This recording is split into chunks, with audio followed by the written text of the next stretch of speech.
NASCAR has said the 11 is the winner.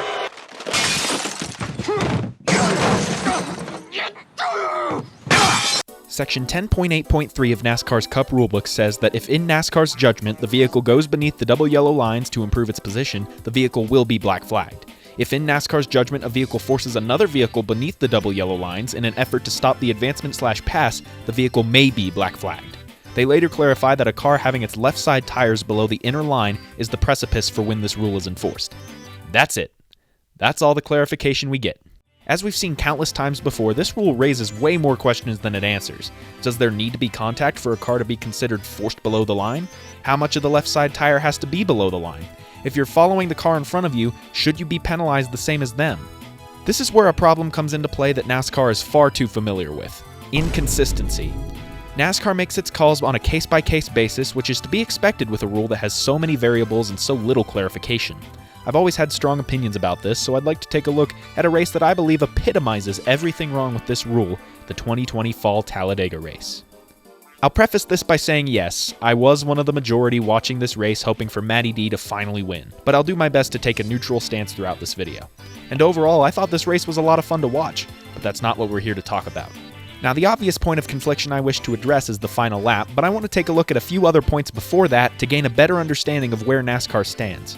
Coming to the end of Stage 2, Joey Logano would throw an aggressive block and push Matt DiBenedetto below the line entering Turn 3, forcing Matt to lift aggressively and fall like a rock.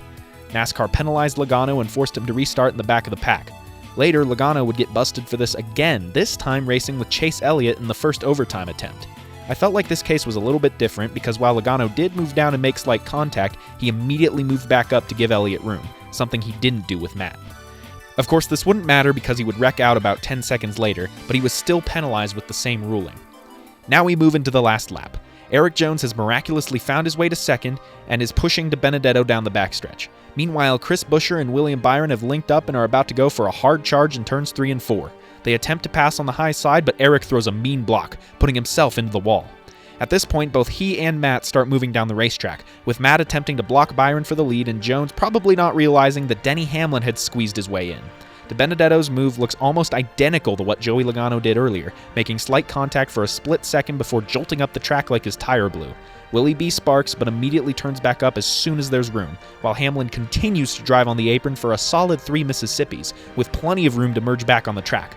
They race 3 wide back to the stripe where Hamlin crosses the line first by just under half a car length. Good lord, that's a lot to unpack. But Hamlin clearly could have come back up and clearly gained ground by driving on the apron. They're not going to let him get away with that, are they?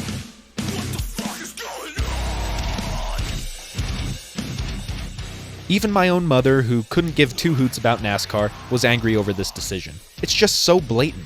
Whether the spotter decided not to call it, or the driver actively chose to cut the corner, you can't deny that Denny Hamlin used the apron to get a good run and advance his position. And what does Matty D get for fighting all the way to the bitter end, scraping up his car and doing everything he can to cross the line in second?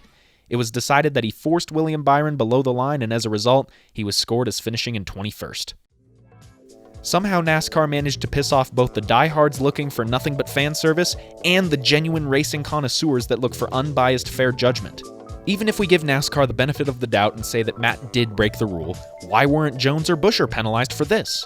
I mean, they apparently gave Hamlin no other option than to ride the apron, so why weren't either of them lampooned like Dibby? Oh, but I guess Buescher apparently forced Elliott down on the front stretch, so now we'll penalize Buescher, and Jones will still get away unscathed. This is what I mean by inconsistency. The rules have always raised more questions than they've answered. You could make a case that any one of these top 5 cars could be penalized. There's way too much room for interpretation. So how do we fix it? Well, it took quite a bit of thinking to narrow in on a plausible answer, but I believe Dale Earnhardt Jr.'s podcast puts it best.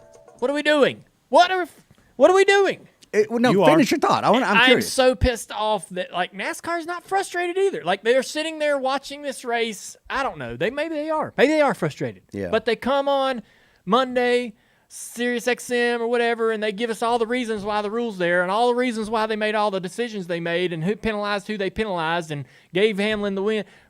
And it's like they want everybody to go, hey, man, here it is. Here's the rules. Here's the decisions. Everybody get on board. Why are you on board with this? Even if I agree with you about the decisions that you made on who you penalized, who won the race, Why do we like this? Why do we want this? Why do we want this kind of result in this debate? Like, let's just get it off the table. Get rid of the rule. Why don't you see that? Why don't NASCAR see, like, clearly we don't need this rule? Rules are boring. Racing's exciting. At face value, this quote seems pretty arrogant, but in this case I think it means a whole lot more.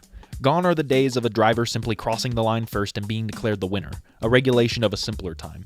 Even if your favorite driver is the one that comes up short, at least we can all take solace in the fact that we know who the winner is, we know who the loser is, and we can say without a doubt that the rules are the rules.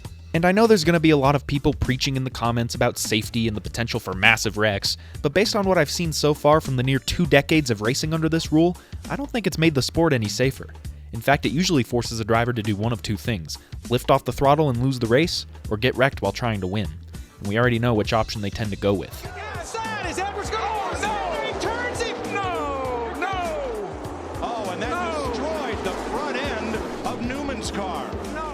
For the first time in decades, NASCAR's on an upward slide. They're making big changes and the people are listening. So why should they stop here? I believe eliminating this rule from the plate tracks will make for more exciting, more thrilling racing. And in the end, we will always have a clear-cut winner, never again having to face the wrath of the dreaded double yellow line.